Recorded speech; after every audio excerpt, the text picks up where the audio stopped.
Eu vou dar uma abordagem técnica e explicar justamente a função dos ingredientes, a função da fermentação, como funciona, como é a farinha.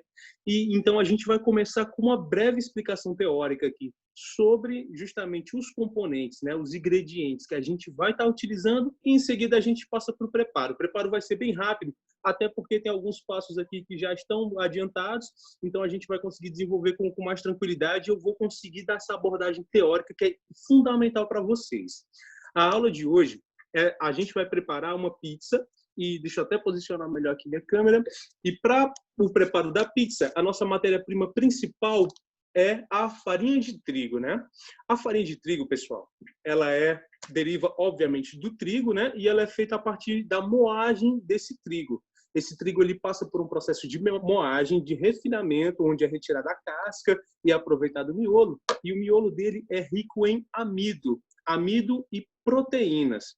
E então, assim, basicamente, amido, que eu falo, é justamente aquela maisena que a gente usa para fazer um mingau, que está presente em basicamente quase tudo relacionado a cereais, tá? Então, a gente vai trabalhar com trigo, e o trigo ele tem uma característica muito, deixa eu botar aqui até na bancada, o trigo ele tem uma característica muito interessante, porque as proteínas que agem no trigo, a gente tem duas proteínas principais, que é a glutenina e a gliadina, tá? Glutenina e gliadina, esse nome até ele chega a ser similar ao glúten, justamente porque são essas proteínas que fazem com que se desenvolva o tal do glúten. Então, eles são a presença dessa proteína no trigo faz com que a nossa massa, quando ela é sovada, quando ela é desenvolvida, ela fique mais elástica. E essa elasticidade ela se dá justamente por conta dessas proteínas que estão presentes no trigo. E é interessante saber disso, até para na hora da gente for fazer a compra do nosso trigo, atrás tem um rótulo, e no rótulo tem indicando, aqui não vai dar para mostrar para vocês, mas normalmente, deixa eu ver aqui se eu aproximar mais, mas enfim, vai ficar ao contrário por conta da questão da câmera, né? Mas enfim, no rótulo tem indicando a quantidade de proteínas. E essa quantidade de proteínas é justamente a gluteína, a gliadina e a glutenina, que estão presentes no trigo. Quanto mais proteína, de maior qualidade é a nossa farinha, tá? No preparo de pães, né, de massas. O que a gente vai fazer uma pizza nada mais é do que um pão.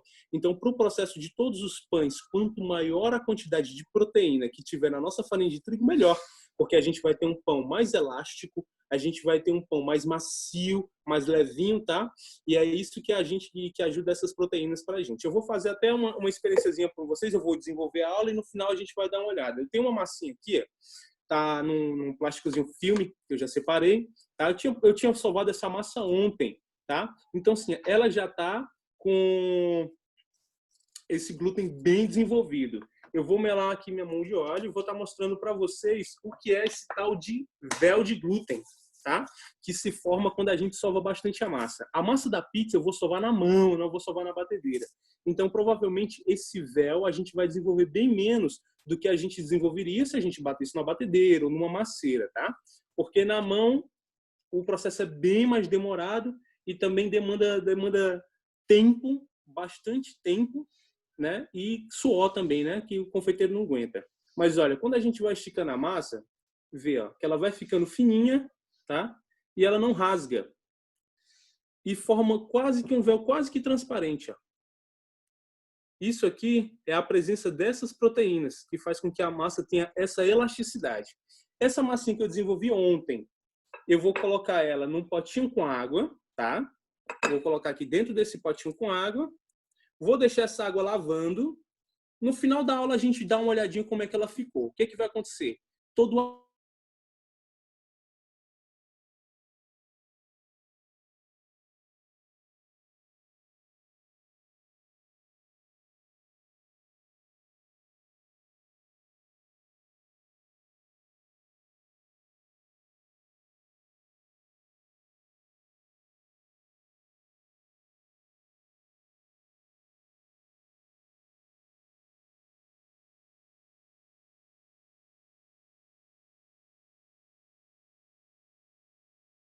o fermento ele é alimentado, ele passa por um processo de alimentação, no qual ele vai crescer, vai se desenvolver, e só aí que ele vai entrar na massa.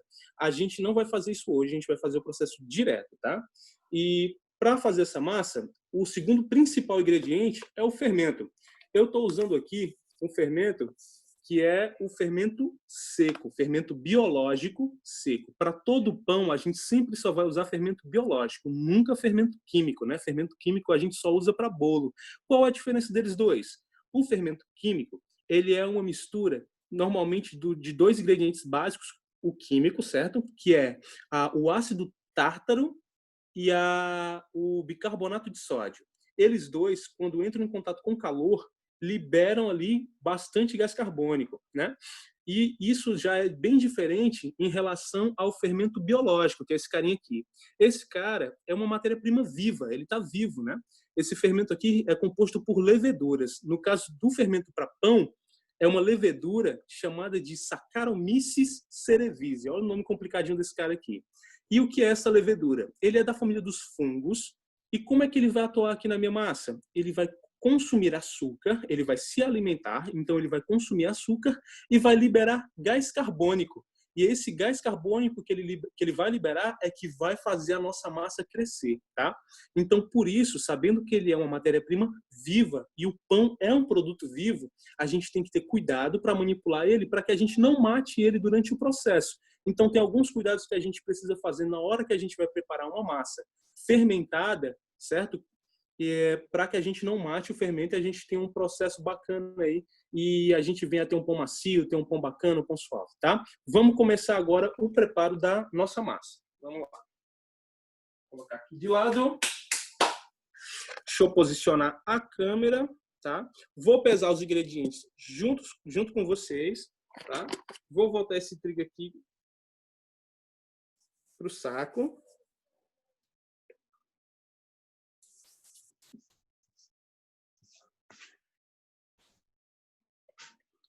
E vamos lá.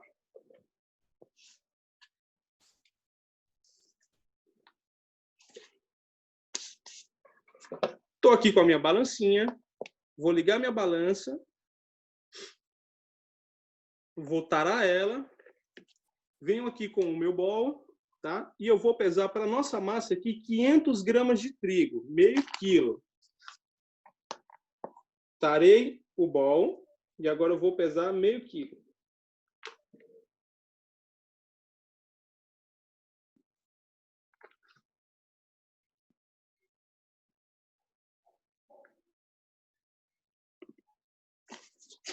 Pesei os meio quilo. Vou precisar agora de mais dois ingredientes. O sal. O sal, a função dele aqui vai ser dar sabor à nossa massa e também ser um controlador de fermentação, porque o sal, quando ele entra na massa, ele vai controlar a fermentação no sentido de literalmente matar essas leveduras, né? Ele vai retardar o processo de fermentação para que elas não saiam agindo loucamente e acabem também estragando o processo por excesso de fermentação. Então, ele vai controlar a fermentação. De sal, eu vou estar utilizando 10 gramas para essa proporção. Só que o meu amigo sal ele vai ficar de lado nesse momento. Por quê? O sal sempre vai ser o último ingrediente que eu vou incorporar aqui na minha massa. Porque se eu coloco ele diretamente com o fermento, eu mato o fermento na hora, tá? Então, o sal sempre vai ficar em stand-by. Vamos para o restante dos ingredientes. Fermento. Fermento aqui, para essa massa aqui, eu vou estar utilizando 5 gramas, tá? 1% da quantidade de trigo, já que eu coloquei 500 gramas de trigo, vou estar colocando 5 gramas de fermento. Mas o fermento, pessoal, a quantidade desse fermento ele é muito relativa. Por quê? Um exemplo, eu estou na minha produção, e aí eu preparei um pão hoje, às 4 horas da tarde, tá? Estou terminando o meu serviço, eu tenho que preparar um pão para assar amanhã de manhã. Então, com base nesse horário, nessa dimensão que eu vou ter que passar em torno de 13 horas, 12 horas até ver meu pão novamente, e colocar ele para assar, eu consigo regular a quantidade de fermento para que esse pão fermente durante essas 12 horas. Dependendo da quantidade de fermento e do ambiente que você está, se você estiver num ambiente muito quente, se você estiver num dia ou muito frio, tá? Ele vai agir de formas diferentes. Quanto mais quente, mais rápido esse fermento vai agir. Quanto mais frio, mais lentamente esse fermento vai agir. Então, a quantidade de fermento na massa, ela está relacionada diretamente também com a velocidade de fermentação e a qualidade do teu pão. Se tu trabalha com muito fermento, ele vai fermentar muito rápido, em torno de 1 hora, às vezes até 40 minutos, ele já dobrou de tamanho, porém, ele vai perder qualidade. Porque quanto mais acelerado é esse processo de fermentação, tá? Menor é a qualidade do teu pão. Vamos lá, 5 graminhas de fermento. Aqui novamente. Foi 5 graminhas de fermento. Temos aqui 500 gramas de trigo, 5 gramas de fermento. Agora eu vou colocar o açúcar. Qual é a função do açúcar aqui? No caso da minha pizza, que eu quero que predomine o sal, eu quero que a pizza seja salgada, a função do açúcar vai ser só na coloração. Então, o açúcar ele vai entrar aqui na minha massa e ele vai caramelizar durante o processo de assamento. Então, eu vou ter uma massa mais douradinha. Se eu não tiver o açúcar, ela provavelmente vai ficar uma massa com aspecto esbranquiçado, por mais que esteja bem assada, tá? Se não tiver açúcar, ela vai ficar branca, tá? Por mais que esteja bem assada. Açúcar vai entrar aqui na minha massa em torno de 7 gramas. Certinho. Vou colocar o açúcar de lado. Já tenho farinha de trigo, fermento e açúcar. Vou mexer. Uma colher só para incorporar esses caras.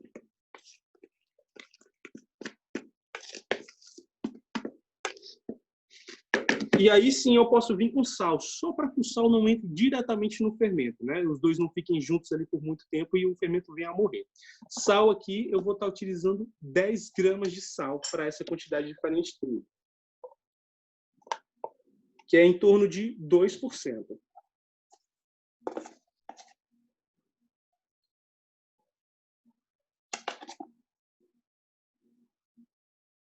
Foi. Já tenho basicamente todos os ingredientes. Vou descer minha balança, porque eu não vou mais precisar da minha balança.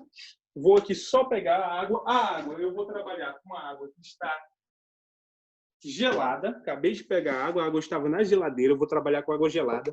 Em todo o processo de pão, eu sempre vou trabalhar com a água gelada. Existem algumas receitas na internet que ensinam a gente a trabalhar com água morna, a mornar a água antes de fazer o preparo da massa. Eu não aconselho. Por quê? Se a massa ficar quente, você vai correr 2 riscos. Um, de um excesso de fermentação, e isso prejudica a qualidade do pão. E o outro é de matar o fermento. Dependendo da temperatura dessa água e a forma com que você vai fazer o batimento, o pão pode aquecer demais e acabar queimando o fermento, tá? Então, vamos lá. Água gelada. A farinha de trigo eu vou colocar na bancada, porque eu sou roots. Então, vou colocar na bancada, tá? Essa massa que eu estou preparando, ela é uma massa magra, tá? Uma massa pobre. Por quê? Porque ela é uma massa que ela praticamente não vai ter gordura. Ela vai ter um pouco de óleo, mas pouquíssimo óleo, tá? Massas ricas são massas que são ricas em ingredientes e ricas normalmente em gordura. Uma massa que se tivesse ovos, tivesse margarina, talvez leite em pó na composição, uma quantidade maior de ingredientes e ricos em gordura, eu teria uma massa rica. No caso aqui da pizza, eu tenho uma massa pobre e uma massa magra, tá? Vou colocando a água. Quantidade de água. Normalmente, isso vai variar de acordo com as farinhas. Eu vou começar adicionando água, sovando e vou falando com vocês. Então, normalmente, a quantidade de água ela está relacionada à sua farinha. Tem farinhas que elas vão absorver mais e menos água. Isso vai depender muito da qualidade da tua farinha. Quanto maior a qualidade da tua farinha, mais água ela vai absorver. Maior hidratação ela vai conseguir segurar, tá? E isso, então, definir uma quantidade exata de água, no caso de massas de pão, é muito complicada. Normalmente, como é que a gente faz? Quando a gente vai adicionar água, a gente coloca em torno de 50% da quantidade de trigo. Então, se eu estou trabalhando com 500 gramas de trigo, eu vou começar com 250 gramas de água e aí eu começo a sovar.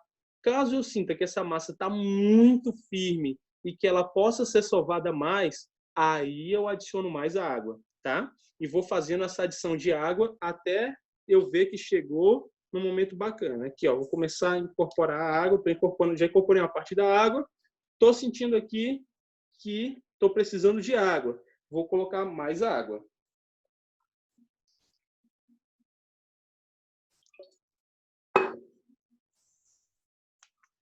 E vou sovando. Vou amassando a massa. Nesse primeiro momento, a forma com que você amassa a massa não tem um padrão a ser seguido, certo? O importante é só que incorpore toda a água nela. E qual é a quantidade de água? Como eu falei, vai colocando, vai testando, até ficar num ponto. O ponto é bem visual, vou mostrar aqui para vocês. Ela vai ficar uma massa pegajosa, vai ficar pegajosa na mão, tá? Mas aí a gente já vai ter a noção que ela chegou.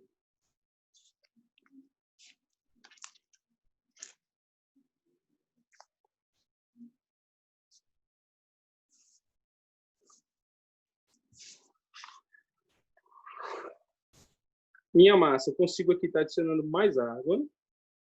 Vou juntar essa farinhazinha que está aqui na minha bancada. Vou colocar mais água.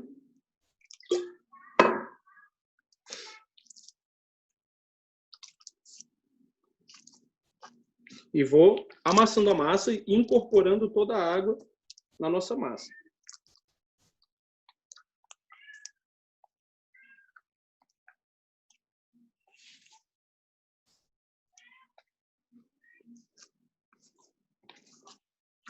Cheguei num ponto, ó, que minha massa ela tá bem preguenta.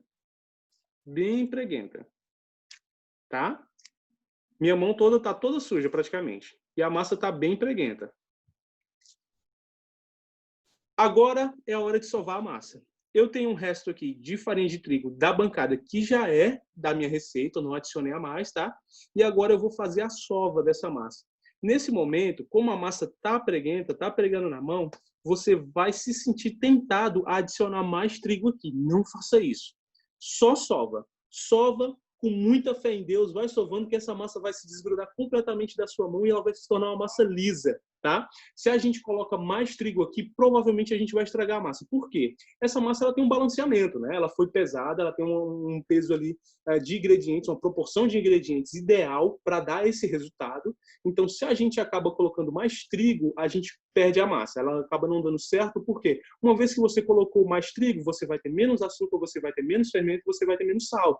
Então, o interessante é, chegou nessa textura, tá bastante pegajosa, agora eu vou sovar. Qual é o processo da sova? Eu estico essa massa, rasgo a massa e volto. Estico a massa, rasgo e volto. E vou repetindo esse processo, tá? Ela vai pregar na mão, normal, vai ficar pegajosa, mas a gente continua sovando, que ela vai desgrudar por completamente. Ó, já está começando.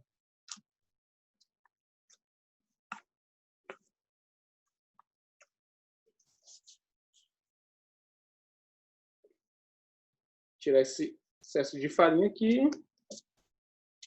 E vou sovando, sempre esticando, vou botar mais próximo de vocês.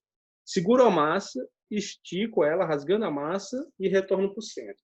Estico e retorno. Esse processo aqui, repetidas vezes.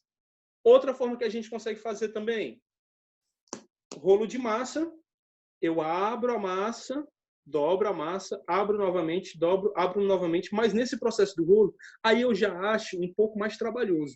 Esse aqui da sova, eu já acho mais tranquilo. E aí você pode alternar as mãos. Quanto tempo de sova? Normalmente, na mão, é em torno de 15 minutos de sova. A gente não vai passar esse tempo todo aqui, né?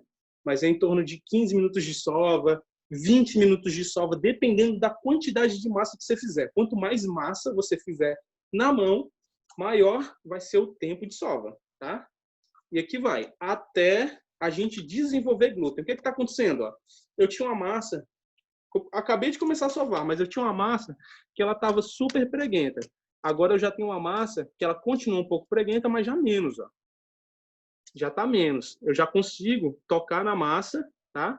Sem ela pregar tanto nas minhas mãos. Isso porque eu estou desenvolvendo glúten nessa massa. Eu estou sovando ela, eu estou desenvolvendo glúten, tá? E é esse glúten que é justamente responsável por estar fazendo a minha massa ter elasticidade, e conforme ela vai tendo elasticidade, ela acaba se unindo entre ela mesma. E aí ela para de reter nas superfícies que ela tem contato, tá? E vou sovando. Esse processo aqui, galera, é realmente um processo um pouco mais demorado. Vou deixar minha massa aqui só um minutinho, vou só pré-aquecer meu forno, porque a gente logo vai assar. Eu vou deixar meu forno pré-aquecendo aqui enquanto eu converso com vocês em torno de uns 15 minutos, 10 minutos, tá? Para eu ter o forno bem quente, para depois a gente assar a pizza. Voltam dentro de um instantinho.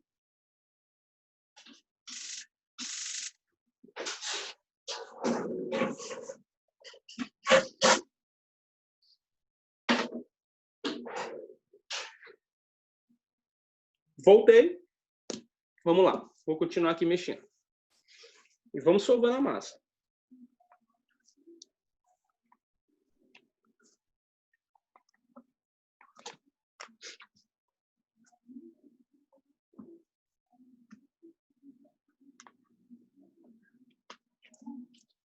Aqui é um momento de terapia. Se tiver em casa, bota uma musiquinha para dar uma relaxada, porque é um processo mais demorado. Que a gente está fazendo aqui é desenvolvendo glúten nessa massa, é dando qualidade para essa pizza, tá? Fazendo esse processo também, a gente ajuda o trigo a estar absorvendo toda a água que a gente colocou durante esse processo, tá? E veja, a minha bancada, eu percebo que ela já está ficando limpa, tá? Ela já está ficando limpa e a massa já não prega mais na minha mão. Toda aquela farinhazinha que estava grudada na mão, boa parte já saiu.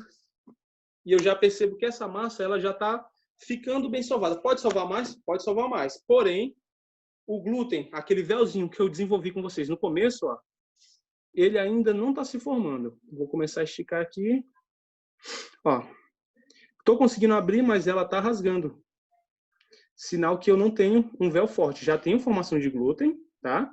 Já tenho formação de glúten, mas, ó, quebradiço. Significa que eu preciso sovar mais. E aí eu vou continuar sovando. Sovando na mão, dificilmente a gente vai conseguir desenvolver um véu de glúten bonito, que estique bastante, tá? Porque é um processo mecânico e manual. Então, assim, a gente vai cansar demais, é muito esforço físico, então é um pouco mais difícil. Nas batedeiras ou nas maceiras, normalmente a gente consegue estar fazendo isso.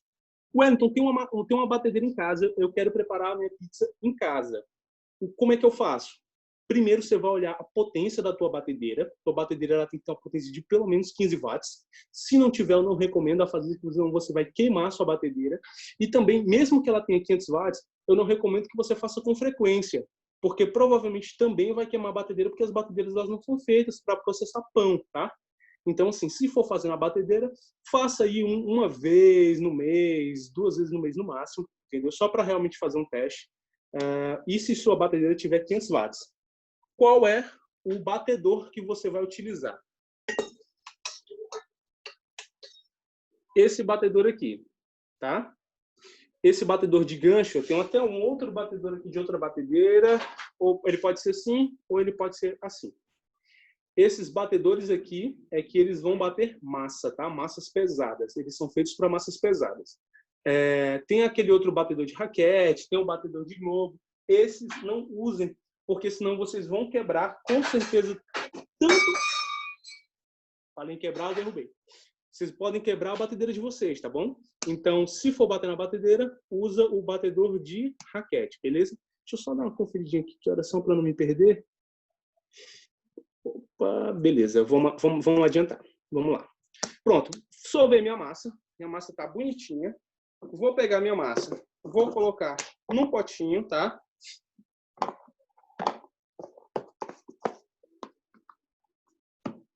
Coloquei no potinho.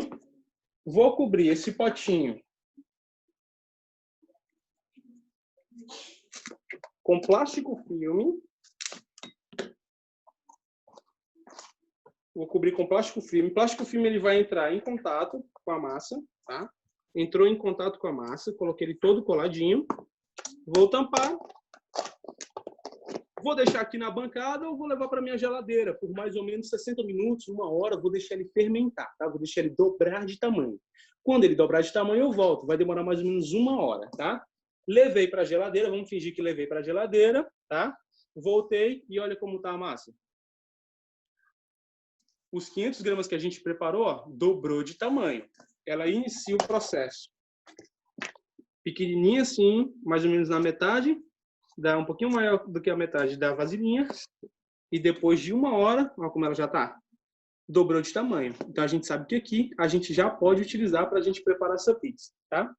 Mas para a gente fazer a nossa pizza, obviamente, a gente precisa dos ingredientes da pizza. Então, vamos lá preparar os ingredientes. Eu estou num processo aqui em casa de redução de proteínas de origem, de alimentos de origem animal, tá?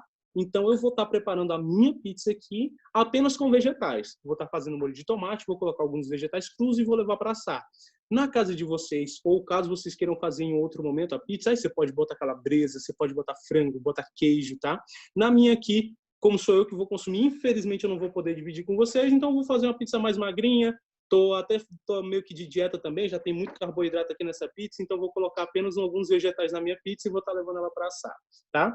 E para aproveitar que eu vou estar preparando alguns vegetais, para estar colocando na pizza, eu vou fazer o corte desses vegetais aqui com vocês, para a gente já aproveitar naquela aula que a gente teve de cortes, tá? Vamos lá. Deixa eu botar para cá. Deixa eu só limpar essa bancada.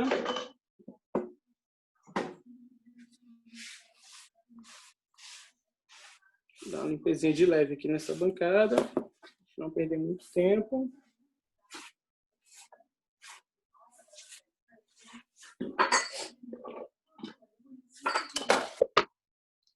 Separei algumas coisinhas aqui que eu particularmente gosto muito de colocar na pizza, tá?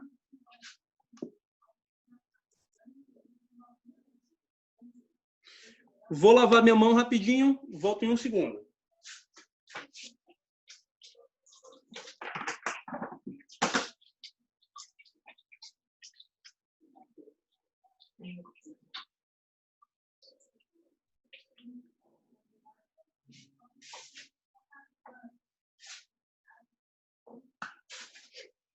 Lavei a mão.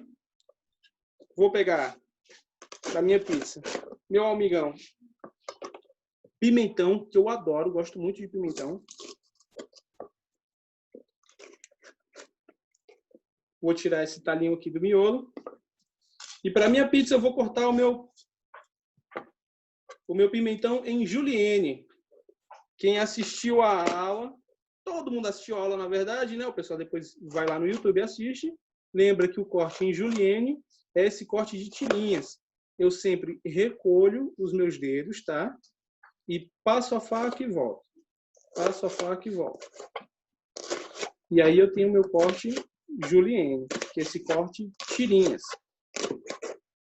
Tirinhas de aproximadamente aqui 3 milímetros, tá? Vou cortar aqui todo o pimentão.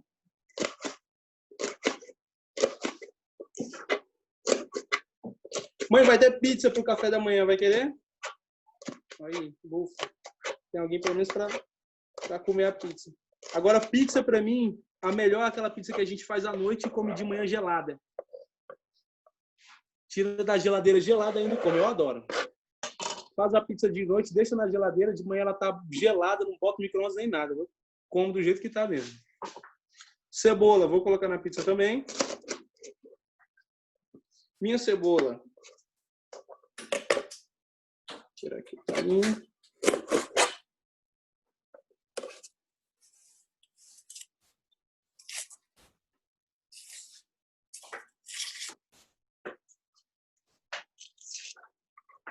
Vou estar cortando ela em tirinhas também, tá?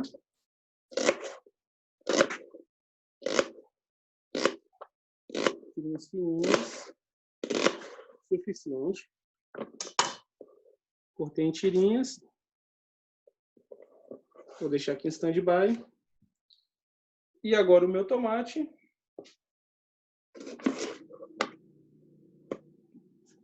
Meu tomate, vou tentar cortar ele em cubinhos, né? Ou o bronoise.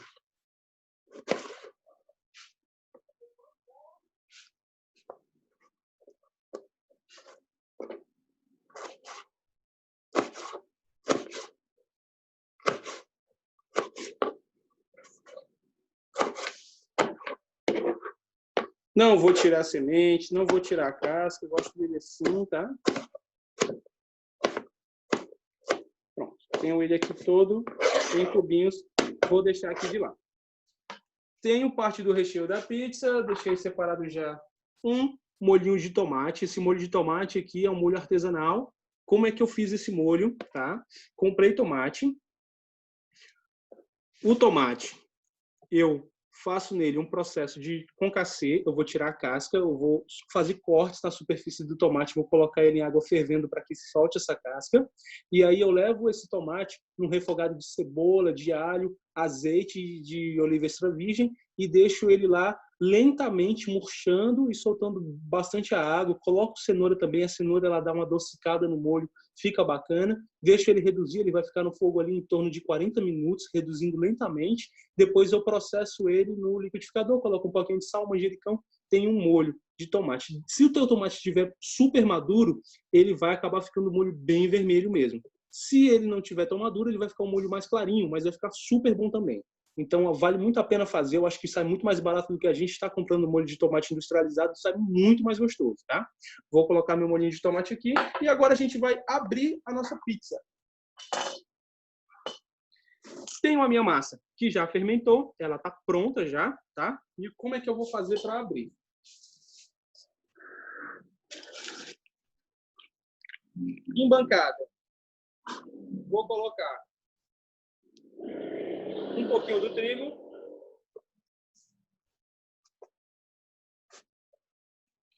Vou tirar uma porção dessa massa. Não vou fazer uma pizza muito grande, tá? Vou fazer uma pizza individual. Então, vou tirar uma porção dessa massa. Vou cobrir a outra, deixar aqui de lado. Vou passar um pouquinho de óleo na mão. O óleo na mão vai me ajudar a estar manuseando essa pizza sem que ela fique colando na minha mão, tá? Tenho aqui minha massa, a massa descansou. Tá super lisinha, tá? Farinha em bancada. Coloco a minha massa e com os dedos, vou até posicionar melhor aqui minha câmera. Ixi, derrubei vocês. Deixa eu ver aqui. Aqui, pronto, aqui fica melhor. E agora eu vou abrindo a minha massa. Abrindo e vou girando a minha massa. Abrindo e girando. Vou pressionando. Caso eu tente abrir a massa assim que eu fizer a massa, provavelmente ela vai ter mais resistência na hora de abrir, porque essa massa vai ficar tensionada, tá? Ela vai, normalmente esse glúten que eu desenvolvi, como ele já acaba ficando muito rígido, ela tem resistência para abrir. Então, o descanso, além da fermentação, o descanso da massa, ele é super importante até para que esse trigo que está contraído relaxe e eu tenho uma massa mais leve e que eu consiga estar abrindo ela com facilidade, tá? Aqui, você pode estar abrindo no rolo também. Eu vou abrir na mão, tá? Você pode abrir no rolo. Não vou fazer firula para vocês de ficar jogando a massa, não, porque eu não tenho essa habilidade. Então, vamos só abrindo aqui, ladinho. Tá pregando na bancada, um pouco de trigo. E vou pressionando, ó, e vou deixando as bordas dela se formarem. Vou esticando e vou deixando as bordas se formarem, tá?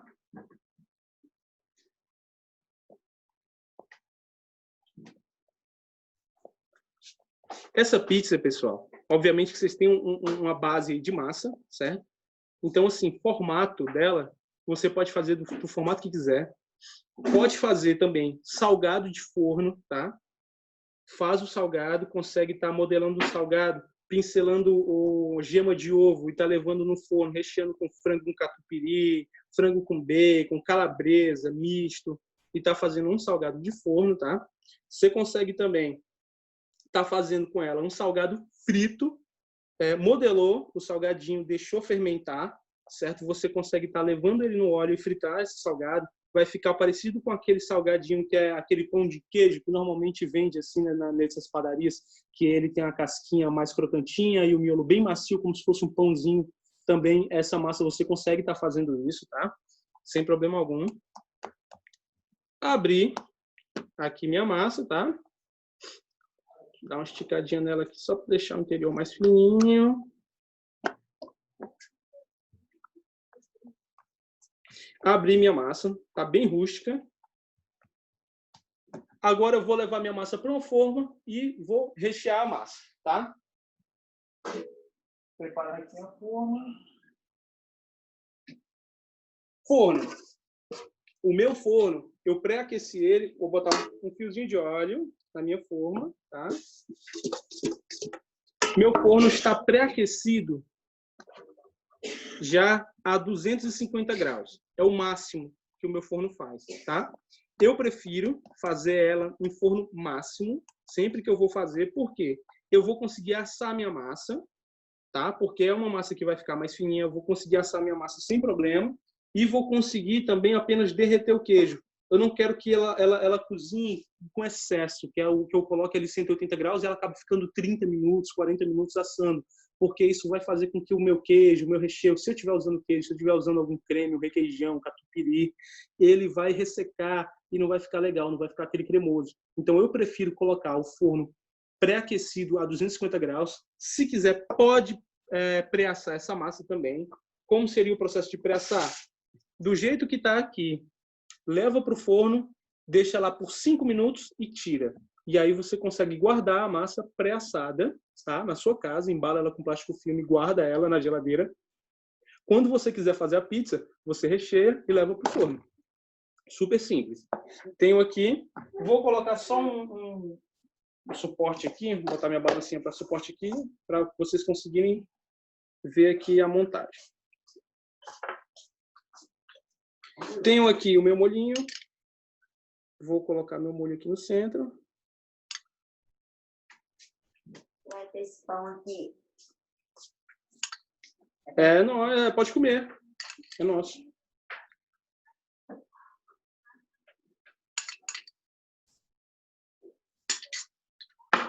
E agora eu vou colocar os meus vegetais.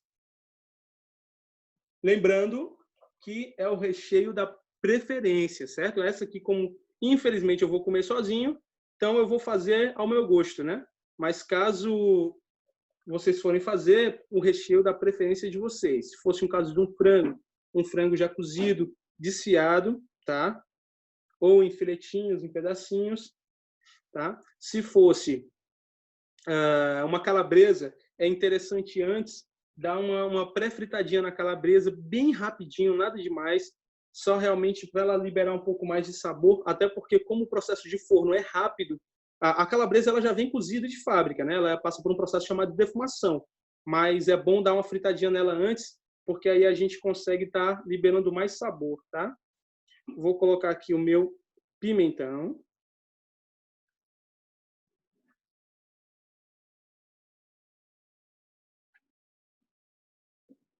Tem uma pizza, pessoal, que eu sempre costumo fazer aqui, que eu gosto muito, que é a pizza de abobrinha. Então, assim, no lugar, além desses materiais que eu estou colocando aqui, eu coloco a abobrinha crua laminada. Eu gosto muito. E não sei se vocês perceberam, mas na nossa massa... deixa eu colocar agora o tomate.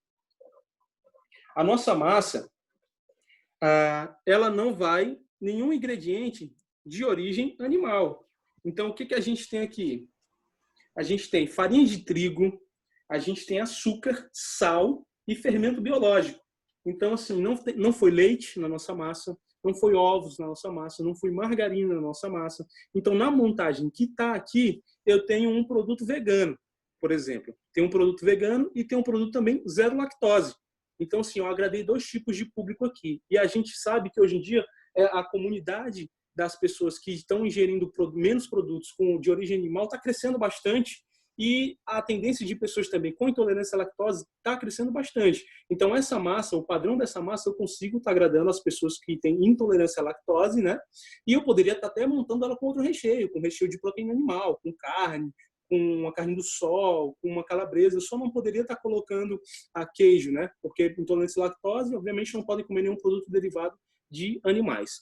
Vou estar levando agora a minha amigona, deixa eu virar minha câmera, acho que eu consigo virar a câmera aqui, ok.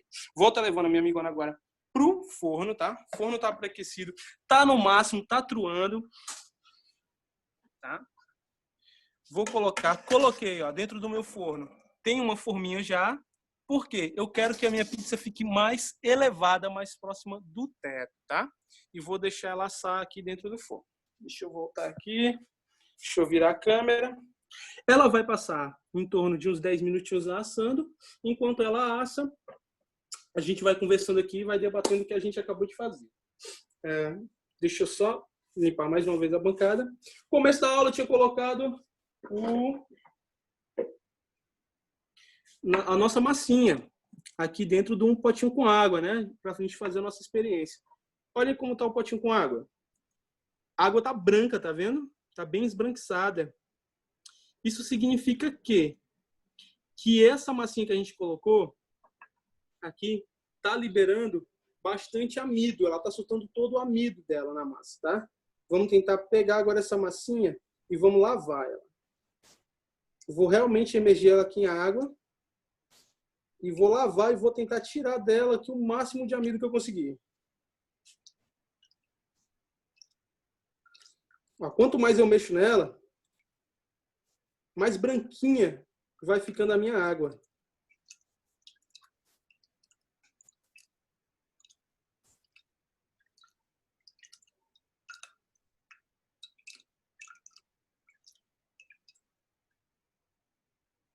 Até que chega um momento que eu continuo mexendo, e ela não se dissolve mais.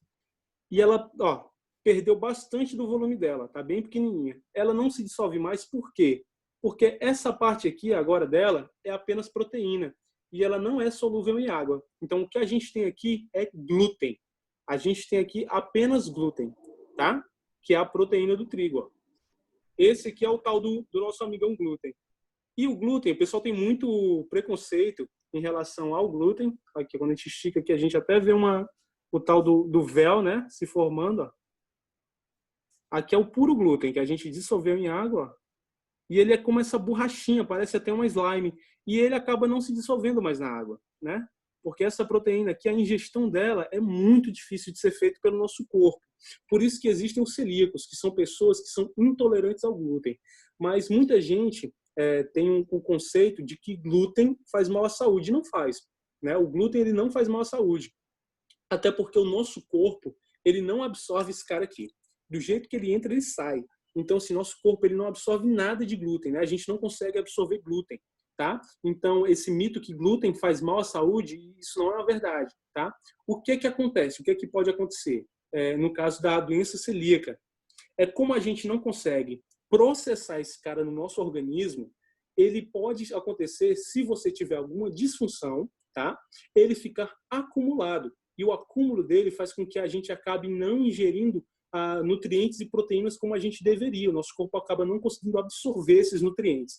Então, o bacana de fazer pães de longa fermentação é que você consegue estar deixando esse cara aqui mais leve, mais trabalhado, mais hidratado, e ele acaba, teu corpo acaba ficando mais fácil de eliminar esse cara. Então, conforme ele é hidratado por mais tempo, passa um período de tempo maior nessa fermentação, e nesse período maior de fermentação ele está absorvendo trigo, ele está absorvendo água ali, o teu corpo acaba ficando mais fácil de estar eliminando esse cara. Absorver, a gente nunca vai absorver glúten, né? A gente apenas elimina.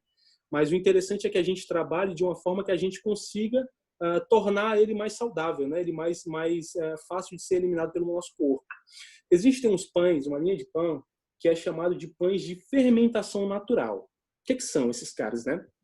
Os pães de fermentação natural é o primórdio do que a gente tem relacionado à panificação existente na história da humanidade. Então, os primeiros pães que foram inventados foram pães de fermentação natural. E o que é esse fermento natural? Eu expliquei que esse fermentozinho biológico aqui, a tal da Saccharomyces cerevisiae, é uma levedura, é um fungo, né? Que ele é encapsulado e é vendido assim. Porém, antigamente, na antiguidade, a gente não tinha esse fermento prontinho. Como é que a gente conseguiu obter esse fermento? No ar. Nas bactérias que estão rodeadas da gente o dia a dia, nas bactérias da nossa mão, nas bactérias do ar, nas bactérias presentes onde a gente toca. Então, o processo de criar um fermento é muito simples. Basta misturar a água e a farinha, formar uma massa, certo? E essa massa, ela descansa em temperatura ambiente por dias, e as bactérias que estão no ar, que rodeiam a gente, fazem uma cultura de bactérias ali dentro daquela massa e começam a se alimentar de açúcar. E da onde é que vem esse açúcar? Do próprio trigo. O trigo, ele é rico em amido, e esse amido quebra em gordura. As bactérias conseguem processar esse amido e conseguir o açúcar que elas precisam, tá? Então, antigamente os pães eram feitos assim. A fermentação, o tipo de fermentação, que era massa madre, conhecida como massa madre, que até hoje é usado na panificação, era obtida através da fermentação natural dessa massa de trigo, né? E aí você tinha um pão que, ao contrário dos pães de hoje, que fermentam em torno de 1 hora, 2 horas, você tinha pães que fermentavam em torno de 12 horas, 24 horas. E esse processo demorado da fermentação tornava o pão um produto muito mais saudável, né? Porque esse glúten que era desenvolvido, que era absorvido, ele também, sim, confeitaria também é ciência. Confeitaria também é ciência, Adriana. Aí esse glúten que era desenvolvido era muito mais fácil de ser absorvido pelas pessoas, tá?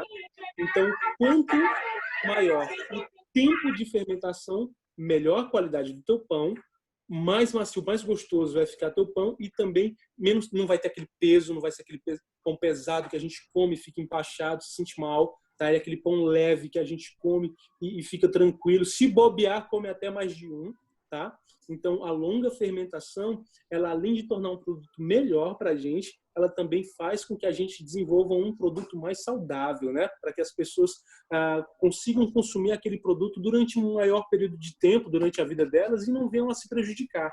Então, é muito importante a gente se atentar a esses processos mais técnicos para a gente conseguir realmente desenvolver produtos que, além de serem mais saborosos, sejam mais saudáveis para os nossos clientes, né? A gente precisa pensar no nosso cliente como um todo, porque a confeitaria, ela também é saúde pública, né? A gente lida ali com a saúde das pessoas, com a vida das pessoas. Então, é interessante a gente sempre estar oferecendo o melhor. Vamos dar uma olhadinha aqui na nossa pizza, como é que ela tá? Professor, Oi, pode falar. sabe o que foi que eu achei interessante na aula? Porque você tirou o mito de que pizza precisa de queijo. Porque tem muita gente que tem esse mito de que para fazer uma pizza precisa ter o queijo como uma base, né? Precisa tá fazendo todo aquele processo. E eu achei muito interessante que você tirou esse mito na aula, né? Porque eu vi que você não usou queijo, você usou poucos ingredientes, né? E eu achei bastante interessante. Uma vez eu fui fazer um pão aqui em casa, e a primeira vez que eu fui fazer esse pão, aconteceu essa situação que você falou, porque realmente é automático da gente. A gente vê uma coisa que está grudando, a gente já quer inserir farinha. Isso. E foi minha primeira experiência, e para fazer um pão eu coloquei quase 1 quilo de farinha. E o pão ficou muito pesado, né? E da segunda vez, depois que eu tinha assistido a aula, né, lá na escola, eu realmente sovei. E a sova é um processo que cansa muito, né? Cansa bastante, é uma malhação. Mas em compensação, o pão ele ficou muito agradável, ele não causou desconforto, né? Ele ficou realmente com um sabor agradável, com uma textura agradável, e por dentro ficou bem fermentado, bem bonito. Então, realmente, esse processo de sova, esse processo de ter paciência, porque eu acredito que trabalhar com panificação é ter paciência, né? Com certeza, com certeza. Pois foi basicamente isso. Isso. E essa tua observação, ela foi fantástica, Ian, fantástica.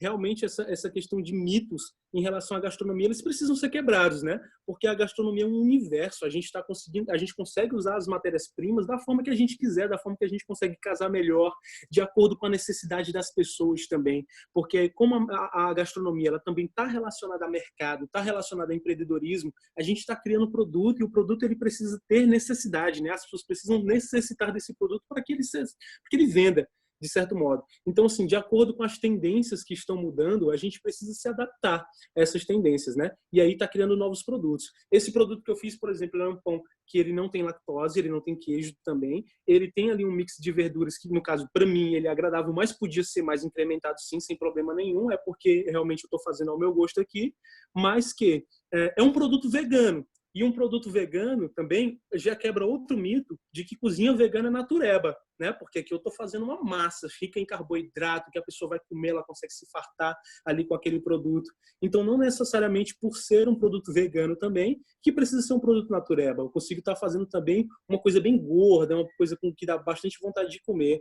E como você falou, o pão, ele é paciência, né? A gente precisa ter realmente paciência. Eu chamo até de pão terapia, que aí você consegue, é um momento ali que você tira para estar fazendo aquele processo que você vai se dedicar a ele e ele vai durar por horas, mas essas horas não necessariamente são horas de atividade, né? São horas de processo. Mas eu consigo estar preparando a massa aqui rapidinho, ela vai descansar ali na minha geladeira, ali por 1 hora, eu já consigo fazer uma massa de bolo, consigo finalizar uma torta, depois pego ela e finalizo o processo, entendeu? Então, assim, e como eu falei, como a fermentação ela dá essa possibilidade de quantidades, né, para que a gente consiga regular o tempo de fermentação, isso é importantíssimo também para a minha produção, porque eu consigo estar fazendo umas 3, 4, 5 massas de pão em seguida e estar programando a quantidade de fermento para que eu asse uma atrás da outra sem perder o time. Diferente de um bolo, se eu tiver só uma batedeira. Eu não consigo estar batendo 10 bolos, estar deixando eles todos embancados e depois estar assando um de cada vez. Porque normalmente com o calor mesmo do ambiente, com alguma presença de ácido que tem dentro da massa do meu bolo vai fermentar aqui, ó, em temperatura ambiente. E aí eu acabo perdendo o bolo, acabo não tendo o bolo tão fofinho ou até mesmo solando o bolo. Então, eu acho muito bacana você saber lidar com os ingredientes. Eu sempre vou focar isso nas aulas, da gente entender a função dos ingredientes para que a gente consiga estar produzindo a nossa própria matéria-prima, tá? E entendendo a técnica desses caras. Deixa eu virar aqui. Estou aqui no forno. Olha, o meu pão ali está praticamente pronto, já deu uma crescidinha. Já vou estar tirando ele para a gente estar vendo. Vou tirar meu pão, olha, minha pizza aqui do forno, vou dar uma olhadinha só se ela já chegou no ponto e volto aqui dentro de um segundinho, só para não tirar no celular e correr o risco de queimar.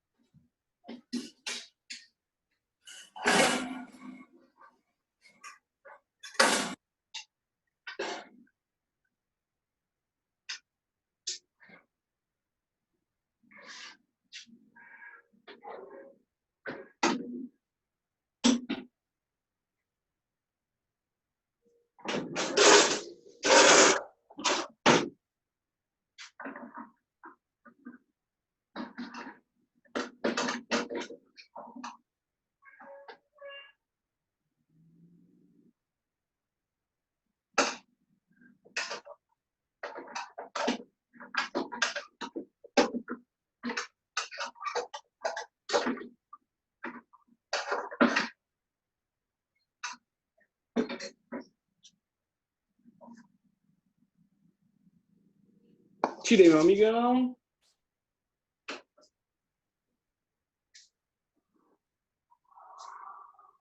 Deixa eu acender aqui a luz aqui para ver se dá para ver mais direitinho. Deixa eu virar a câmera. Tá aqui a nossa amigona. Deixa eu levantar ela aqui para ver como é que tá.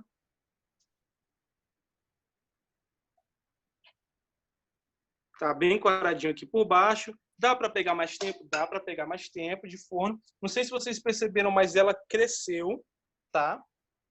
Do momento que a gente colocou ela no forno até a hora que ela saiu, ela deu uma crescida no forno. Isso acontece porque o meu fermento, que está aqui na massa, né? Que ele está descansando, ele está relaxado, ele está crescendo lentamente, Na hora que eu coloco ele no forno superaquecido, ele vai ter uma hiperatividade.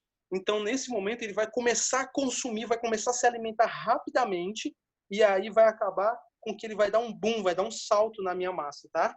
Isso faz também, ó, com que minha massa fique fofinha, tá? Ele dá uma crescida, mas a massa permanece fofinha. Vamos cortar aqui esse cara, que eu já estou salivando aqui. Vamos cortar aqui para a gente dar uma olhadinha como é que tá a estrutura dele. Dependendo também do forno que a gente prepare, esse cara, ele vai mudar algumas características dele, tá, pessoal? Um exemplo, essa mesma massa num forno a lenha, ela vai ficar aquela massa que tem uns coradinhos pretinhos na massa, queimadinhos. Isso por quê? Porque o forno a lenha, como ele é muito aquecido, né? O forno a lenha ele chega ali em torno de 300 graus e a massa fica próxima à lenha, literalmente, acaba com que, ó, eu tenho aqui a camada de baixo que eu abri, que fica fininha, mas também tem uma borda. E não sei se vocês estão vendo aqui na borda, mas tem tipo uma bolinha na borda. E o que é essa bolinha? Essa bolinha tá quente pra caramba a massa, eu tô segurando aqui ela. O que é essa bolinha? É justamente formação de ar, né? Quando essa pizza entra no forno, o gás carbônico que é produzido, né? Ele acaba inflando, ele tem essa superatividade de fermento e faz com que a pizza ainda dê uma crescida no forno, né? Ela dá um susto ali e depois o fermento morre no forno mesmo e aí a pizza volta para a estrutura que ela deve ser, tá bom? Aqui é a nossa pizza. Posso deixar mais no forno? Posso, se quiser. Uma dica que eu dou, certo? Caso você queira essa superfície mais coradinha ainda, a gente tem um leve dourado, aqui no caso dessa massa, né? Tem um leve douradinho. Se você quiser deixar ela mais dourada ainda, não gosto da minha pizza bem queimadinha por cima, e você está trabalhando com forno caseiro, tá? Que não é um forno ideal para pizza. Forno ideal para pizza é um forno de lastro, e normalmente o forno de pedra, que é um forno que ele tem da base para o teto, é uma distância mais ou menos desse tamanho. Por quê? Porque a pizza, quando entra aqui no meio, ela recebe um calor uniforme e recebe muito calor também na superfície dela, né? E no nosso caso do forno caseiro, o calor ele só vem de baixo e vai irradiando durante o forno inteiro. Então, essa circulação de calor que vai irradiando lentamente faz com que asse bastante embaixo e em cima fique clarinho. Então, uma dica para a gente quebrar isso no forno caseiro é estar apoiando a nossa forma, tá? E estar colocando a nossa forma mais alta no forno, né? Quadradinho aqui da minha tela é o forno da nossa casa. Normalmente, o forno da nossa casa fica aqui assando. Vocês vão botar a forma e vão deixar ele assando aqui, ó, dentro do forno. Que aí vocês vão ter uma parte de cima mais coradinha. Mas aí é questão de estética, tá? Sabor vai ficar tão bom quanto de uma forma ou de outra. Aqui minha pizza. Vocês tomaram café da manhã? Eu não tomei café da manhã. Então, vocês me desculpem, viu? Tá crocante. Não sei se dá para escutar o barulhinho daí. Mas tá uma massinha que tá bem crocantinha aqui na base, tá? Tá bem assada. Tá fofinha. Tá uma delícia. Muito bom. Gostei. Vocês vão fazer também? Façam. É muito simples, é muito tranquilo, tá? Respeitem todos os processos do trigo. É muito importante respeitar o fermento, que é uma matéria-prima viva. Então, dependendo de uma sova muito excessiva, vocês vão notar que mesmo na mão, na hora de sovar a massa, como vocês vão estar trabalhando com água gelada, estou falando de boca cheia. Como vocês vão estar trabalhando a massa, ela vai aquecer. Só fazendo inveja pra gente, né? É a minha função. A minha função. Infelizmente, a quarentena me permite isso. Essa aqui, para mim, é a melhor parte, ó. É a bordinha. Professor, o legal foi que ficou bem fofa, né? Ficou uma pizza bem... Não ficou uma pizza, a gente vê que não ficou uma pizza nem muito solada, nem uma pizza muito alta. Ficou uma pizza bem agradável. Deixou a gente com fome, né? Vou até cortar mais um pedaço só para te mostrar uma coisinha, que o que eu acho bacana da pizza, né? Olha, gente, que judiação. Porque o que eu acho bacana? Do centro ser mais fininha, a massa, e a bordinha ser mais grossa. A bordinha ser mais pãozinho. Na bordinha, você vai ter uma massa macia. E aqui na pontinha, você já vai ter uma massa mais crocante, mais quebradiça, tá? Eu acho mais interessante assim, isso aqui é uma característica de uma pizza napolitana. Mas existem outras massas de pizza também, ó. A gente tem uma massa de pizza pan, que é aquela massa que normalmente é conhecida naquela rede de fast food, que é o Pizza Hut. A pizza pan é uma pizza de massa rica, a massa dela é feita com leite em pó, ovos, margarina, é uma massa bem rica, e ela é uma massa pãozinho mesmo. Ela é uma massa que ela é toda fofinha para quem gosta de massa de pizza grossa. E tem a pizza cracker também, que é uma outra versão de massa, que a gente já faz ela muito fina mesmo. Ela é pré-assada no forno, e ela é assada até literalmente virar um crackerzinho, uma coisa bem crocante. Então, a pizza que ela fica completamente crocante, bem fininha. É outra que eu gosto bastante também. Eu participei de um rodízio que era dessa pizza cracker. Mas eu não gostei. Não gostou? Não, eu gosto da massa. Ah, pronto. Professor, Adriane não. Deixa eu ver se é a Adriane. É a Adriane que está falando aqui no chat. Ela está perguntando se ficar mudando os produtos acaba interferindo na qualidade do resultado. Ficar mudando constantemente de massa, de produtos, de massa, de molho, né, vai interferir na qualidade. Pronto. O que eu diria, eu não diria exatamente interferir na qualidade, Adriane, mas o que vai mudar é justamente a tua padronização. Tu pode migrar de um tipo de farinha de trigo, de um tipo de fermento, de um tipo de molho que tu tá usando, de um tipo de recheio para outros similares, mas de marcas diferentes e ter um bom resultado, porém eles vão te dar uma pizza com um resultado diferente, por mais que seja bom. Então aquela tua clientela que ela tá acostumada com um padrão de produto, ela vai começar a conhecer um outro padrão do mesmo produto que ela estava acostumada a comer. E isso gera um certo impacto para o cliente. Eu, como cliente, se eu como um bolo, uma pizza, uma torta, um salgado, num determinado canto específico, eu quero achar aquele mesmo sabor sempre. Isso que dá para a gente a facilidade da ficha técnica, da gente ter padronização. E a padronização está na aparência, ela está no sabor, tá? Buscar melhorar o teu produto, isso é fundamental. Aí eu não tiro sua razão. Mas mudar as matérias-primas, que normalmente as pessoas acabam mudando, porque achou uma matéria-prima mais barata, porque achou uma matéria-prima que estava com a lata amassada ali, vai ser vendida por um preço também mais em conta. Então, isso acaba fazendo com que as pessoas mudem, troquem a matéria-prima, só que aí você altera a padronização, não necessariamente o sabor. O sabor você pode ter um sabor excelente, mas um sabor excelente que seja diferente ao sabor que eu estou acostumado, às vezes pode ser que me incomode.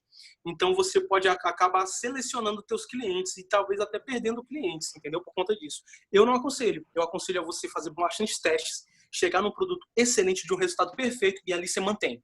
Faz a ficha técnica dele e mantém sempre, com os mesmos ingredientes, as mesmas matérias-primas, variando o mínimo possível, porque eu sei também que às vezes o mercado ele complica a nossa vida, às vezes falta algum produto, a gente tem que substituir, tá? Mas é interessante sempre ter uma padronização. Bom?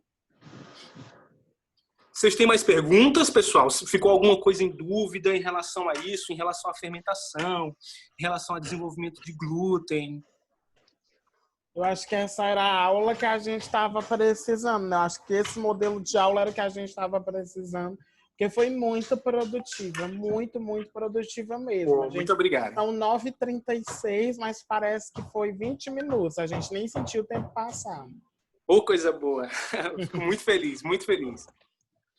Vamos fazer mais aulas assim, então. Vamos fazer mais aulas assim, que eu acho bacana. Essa parte teórica ser trabalhada junto com a prática, porque realmente eu acho que fica mais lúdico, né? Pô, fica mais bacana pra gente, pra não estar só aquela coisa formatada. Infelizmente, a gente não tem como fazer todas assim, né? Vai ter um momento que a gente vai precisar sentar e a gente vai precisar focar ali nas teorias, porque as teorias vão ser muito importantes para quando a gente estiver na cozinha. Mas eu vou trazer mais aulas nesse modelo, sem dúvidas, aqui para vocês. Até porque toda semana eu tô testando coisas novas, eu tô cozinhando, eu tô fazendo coisas diferentes. Então, na nossa aula, não pode ser diferente, né?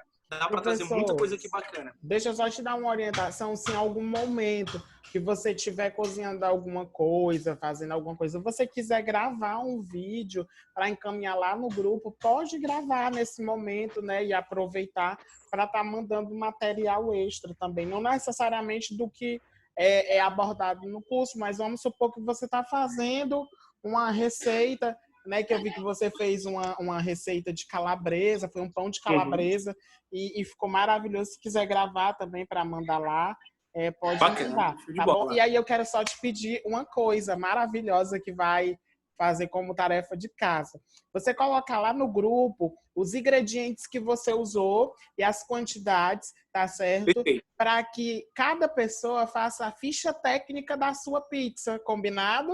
Show de bola, show de bola. E aí todo mundo tem a responsabilidade de fazer a ficha técnica e próxima semana apresentar essa ficha técnica antes da gente iniciar a nossa aula. Show de bola, ideia excelente, excelente. Vou passar sim. Não puxe minhas orelhas, viu, meninos? Eu tenho uma dúvida. Pode perguntar, Mariana. Pode falar. Eu não sei porque a minha internet está ruim, eu não sei se foi falado, né? Eu queria saber a questão do forno, porque eu uso forno elétrico aqui em casa. Então, se for, eu não ouvi, porque a minha internet está péssima, tá com bem uns 20 dias que está péssima. Pronto, então, deixa eu te perguntar, forno elétrico, Mariane, normalmente ele tem uma resistência embaixo e uma em cima, né? Ele aquece a de baixo e aquela de cima. O seu é assim? Isso. Pronto, no caso o meu, como é um forno caseiro, que só aquece embaixo, eu coloquei ele na potência máxima, potência de 250 graus. No seu, você não vai fazer isso, tá? Como o teu já tem uma resistência em cima e uma embaixo, você vai colocar ele a 180 graus, tá? Pré-aquecido. 10 minutinhos, 15 minutinhos antes de fazer sua pizza, no momento da montagem da pizza, de preferência, deixa ele pré-aquecer bem e aí pode assar a 180 graus nos dois, né? Teto e piso. Quantos minutos, no caso, o mesmo do... Pronto, o tempo ele é bem relativo de acordo com o tipo de forno, mas ela vai demorar no máximo 15 minutos para assar. Então, assim, no máximo 15 minutos. Então, é interessante observar, olhar o forno, ou olhar as características da pizza. Se ela já está coradinha, se ela já está, a borda dela já está ficando dourada. Começou a dourar, ficou coradinha, bonitinha, dourada, pode tirar que ela já está pronta, certo? Ficou dourado, já está pronta. Porque como a massa é muito fina, ela acaba assando muito rápido, tá bom? Então, observa ela. Questão de 10, 15 minutinhos é o suficiente para ela estar assada. E questão da massa, eu também não travou aqui. E ela pode ficar... eu vi que o senhor guardou, não foi? Para dormir, botou para dormir na geladeira por 1 hora, não foi? Isso, Quanto tempo ela pode ficar dormindo na geladeira ou em outro ambiente dormindo? Pronto. Até dobrar de tamanho. O importante é dobrar de tamanho. Mas, tipo, no caso, eu fiz hoje... Não, no caso, eu fiz ontem. Um exemplo, eu fiz ontem. Eu posso, tipo, ela pode ficar lá na geladeira guardada 1 mês, 15 dias. No caso, pronto. Assim, Ixi, agora esqueci. No caso para guardar, tipo como a gente guarda bolo, que a gente congela bolo, entendeu? Esse chantilly, essas coisas assim, da massa. O que você vai fazer? Para você poder guardar, você vai fazer todo o processo, tá? Você vai abrir a massa e vai levar a massa sem recheio, sem nada, ao forno e vai pré-assar. O tempo de pré-assar a massa é em torno de 5, certo? A 6, 7 minutos. 5 a 6, 7 minutos. Como é que a tua massa vai ficar, Mariana? Ela vai ficar branca, mas você vai perceber que ela já está uma massa fofinha. Ela deu aquele salto de forno, certo? Ela vai dar uma leve crescida, mas ela ainda vai estar branca. 5 minutinhos, tirou, deixou ela esfriar em temperatura ambiente por completo. Quando ela estiver completamente fria, aí você vai embalar ela e levar ela para a geladeira e vai deixar ela na geladeira até 1 mês, tá bom? Mas crua não. Crua não posso deixar. Não. Crua não posso deixar guardado, não, né? Eu tenho que fazer, tipo, no máximo 24 horas só.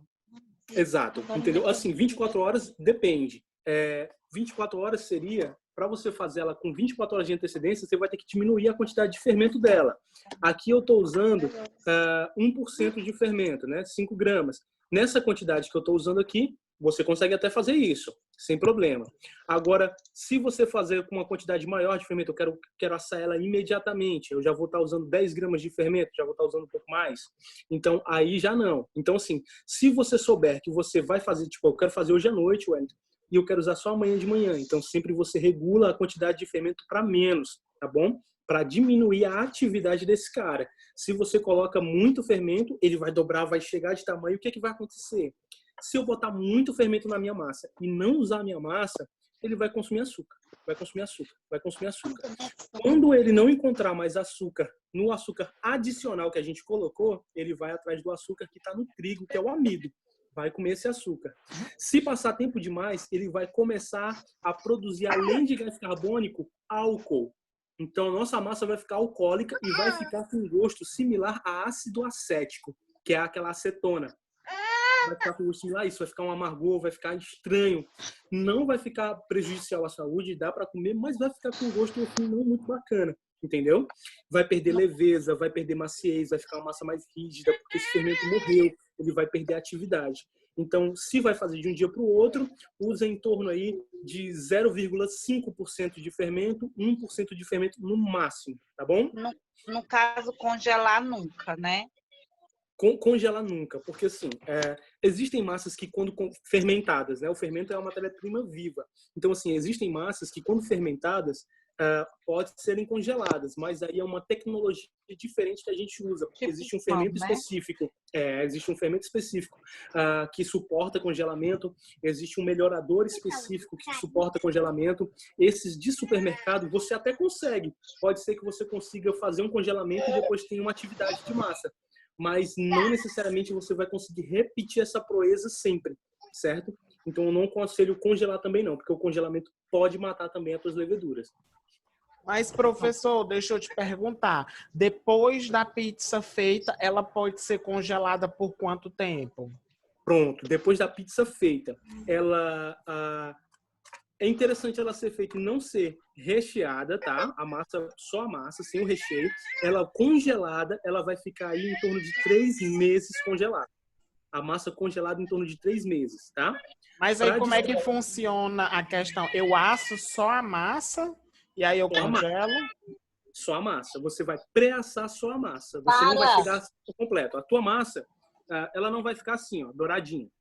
Ela vai ficar toda branquinha, como se fosse essa superfície aqui, ó. Ela vai ficar toda branquinha. Questão de 5 minutos. Pré-assou durante 5 minutinhos, aí você tira do forno, espera esfriar, embala, resfria ou congela. Se congelada e você quiser fazer uma pizza, o que você vai fazer? Vai tirar do congelador, um exemplo, no dia anterior, vai levar para a geladeira, sempre fazer descongelamento técnico, tá? Nunca deixar descongelar em bancada. Leva para a geladeira, deixa ele descongelar tranquilamente, sem micro-ondas, sem nada. Descongelou por total, você vai pegar a sua massinha, rechear, levar ao forno só realmente para derreter o queijo, dar uma dourada na massa e finalizar a tua pizza, tá? O recheio, congelar ela recheada é possível também, mas aí vai perder um pouquinho da qualidade, principalmente em questão de aspecto, tá? Porque o aspecto dela, depois de congelar, depois que você congela, um exemplo, um frango desfiado, ele acaba absorvendo água, vai soltar água na tua massa.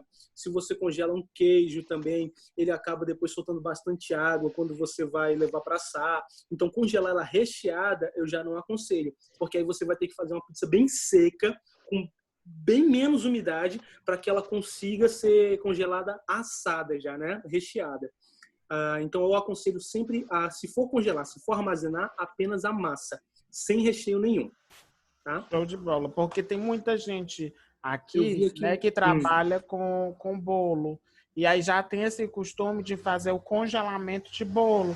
Então, talvez possa pensar em trabalhar com pizza e aí possa também fazer esse trabalho de congelamento, né? Porque eu não sabia. Isso. Porque a gente vê, a Adriane até citou aqui, as pizzas de mercantil, né? São pizzas que são feitas e elas são envelopadas com papel filme, ou então elas são aquelas de caixinha, né? Da Sadia. Isso. E aí essas pizzas a gente vê, mas o gosto não é o mesmo, né? É totalmente diferente. Infelizmente. E elas são bem secas, né? Eles retiram ali o máximo de umidade possível dos insumos para que não aconteça isso, né? Para que não aconteça essa absorção da umidade e liberação na pizza. Então, assim, o que vocês podem fazer? Uma dica que eu dou. Fez a massa, fez vários discos de massa, deixou a massa toda pré-assada. Você consegue até estar empilhando essas massas. E aí, se você for trabalhar, não, Wellington, eu quero pré-assar todas as massas de manhã cedo, porque de noite eu vou vender pizza. Beleza. Deixa pré-assada, descansando em temperatura ambiente mesmo, sem problema nenhum. É um pão. É um pão que ele vai ficar ali empilhadinho, armazenado em temperatura ambiente. Agora, se você quer usar durante a semana, aí você leva para o resfriador, para o refrigerador, tá? Ou congelador, dependendo da quantidade de tempo que tu quer passar com ela armazenada. Então, levou a pizza pré-assada, só a massa, para a geladeira, depois é só montar e botar no forno. Galera, em termos de qualidade, é a mesma. Tá? Você não perde qualidade. Se a massa for bem feita, uma massa bem preparada, ela depois de refrigerada não perde qualidade nenhuma. Vai ficar 100%, vai ficar show de bola. Vocês vão conseguir ter uma pizza excelente depois de assada. Beleza? Professor, mais uma dúvida, a última. Pode falar, não. Se tiver mais dúvida, pode falar. Eu vi que o senhor falou a respeito da massa, que poderia fazer aquele salgado que é pão, né? Que é frito, aquele salgado de pão que é frito. No caso, depois que eu tirei da geladeira, que ela cresceu, eu posso rechear e botar para fritar já ou não? Eu já guardei. Muito, muito bacana. Eu tenho até a massa aqui. Ó. É porque as minhas duas, a gente está 1 hora conversando, né? Mais ou menos. A outra já cresceu. As duas já cresceram. Vou deixar essa aqui de stand-by, que ela vai virar essa outra vai virar um croissant mais tarde. O que você vai fazer, na verdade, Maria? Eu estou aqui com a massa, certo? Vou fingir que essa massa ainda não fermentou, tá? Ela não fermentou ainda. Ela ainda está no primeiro processo, a gente só sovou. Então, ela só sovada, você vai abrir a massa, vai modelar o teu salgado, vai rechear, tá? E aí que ela vai fermentar. Depois de recheado é que você vai colocar o teu salgado ali ou em temperatura ambiente mesmo, coberto com plástico filme, ou na geladeira coberto com plástico filme até ele fermentar. Deixa eu dar um exemplo rapidinho, tá? Só para tu não ficar perdida. Eu sei que isso aqui tá desse tamanho. Não, entendi. Rapidinho. Tá desse tamanho aí, tá bem grandona. Entendi. Tu entendeu? No caso seria eu pego antes de levar para dormir, acabei de fazer a massa, né, recheio e boto para descansar na geladeira. Ó, acabou de fazer a massa, certo? A gente acabou de sovar, ela não descansou ainda. Recheei a minha massa, coloquei aqui um queijinho, um presunto, fechei, certo, a minha massa. Tenho aqui a massinha recheada, ela não descansou ainda. O que você vai fazer? Você vai colocar ela numa forminha, coloca numa forminha de bolo, qualquer. A assadeira que você já vai assar ela. Até uma assadeirazinha aqui, não tem, pronto. Ela bota ela na assadeira e cobre com plástico só assim, ó. Por quê? Agora ela vai fermentar, ela vai crescer, ela vai dobrar de tamanho. Dobrar de tamanho pode ser feito na geladeira ou pode ser feito aqui em temperatura ambiente, tá bom? Aqui em temperatura ambiente vai ser mais rápido, ela vai crescer mais rápido. Na geladeira vai crescer mais lentamente, tá bom? Então, assim, aqui ela vai começar a crescer. Tá na assadeira já que você já vai levar ela para o forno. Vai crescer e é interessante o plástico, ó, tá fácil, por quê? Quando ela crescer, esse plástico ele precisa ser esticado. Ele precisa se levantar. Se eu coloco ela muito denso, ela vai começar a crescer e não vai ter para onde crescer e vai perder o formato, tá? Então, vai chegar uma hora que ela vai crescer, vai dobrar de tamanho. Se ela tá desse tamanho, ela vai ficar desse tamanho. Já tá recheado o teu salgado, já tá show de bola. Aí aqui você vai só retirar o teu salgado e levar para fritura. Finalizou a fritura, pronto. Ficou um pãozinho perfeito. Sempre o fundo da forma, Mariane, para esse tipo de preparo, capricha no trigo. E coloca para descansar numa quantidade boa de trigo, para que ele não cole na tua forma e depois tu consiga manusear e levar para fritar, tá bom? Tá. Vou testar mais tarde, se tiver tempo. Fica bom, fica bom. Se tiver muito cansada, eu vou fazer o teste do salgado, porque aqui a gente também estamos todos de dieta. Tá de dieta também? A galera aproveitou o isolamento para fazer dieta.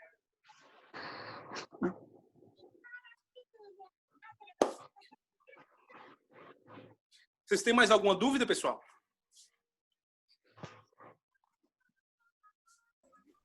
Deixa eu olhar aqui no chat. Acho que não. Que é isso. Eu acho que é isso também, tá tranquilo. Então, pessoal, caso... Então, só me ligando aqui, peraí. Deixa eu tirar. Pronto. Vamos bater pessoal, Nossa senhora, estão só me ligando aqui, peraí. Foi isso, pessoal. Gostei muito de ter preparado essa aula com vocês. Vamos ter mais aulas assim. Eu acho que fica mais dinâmico, fica mais legal pra gente, tá bom? Espero que vocês tenham gostado também. Passamos aí já a atividade de casa, então façam. Vou estar mandando a ficha técnica dessa pizza para vocês. Quer dizer, vou estar mandando a receita e vocês vão produzir a ficha técnica, né? E aí trazer o resultado pra gente na próxima aula, beleza? Valeu, pessoal. Obrigadão. Muito obrigado por terem ficado aqui também até o final. E espero que vocês tenham gostado da aula. Até uma próxima. Tchau, tchau, pessoal.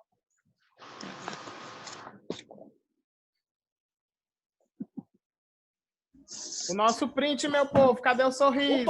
Opa. Cadê a Adriane? Cadê a Losley? Loslene, Adriane, apareça.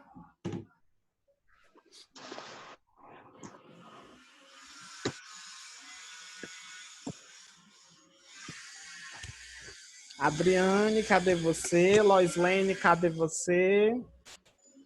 Adriane tá no banho. Meu Deus! Cadê a Loslene? Loslene! Loslene Terra Loslene. Hoje nós temos uma aluna, 2 alunos especiais ali. Hoje nós temos 2 alunos especiais, 2 alunos novatos ali, ó, com a Mariane. 2 bonequeiras aqui, dando trabalho. Bora, todo mundo sorrindo. Vai, que eu vou bater o print agora. Sorrisão. Olha, ali com a Marlene ainda tem outro menino, mas tá cheio de aluno novo. Pronto, viu? Adriane, volta a tomar teu banho direito. Cuida. Tchau. Beijo, meu povo. Tchau, pessoal. Foi ótimo. Tchau. Boa semana pra vocês. Fiquem com Deus.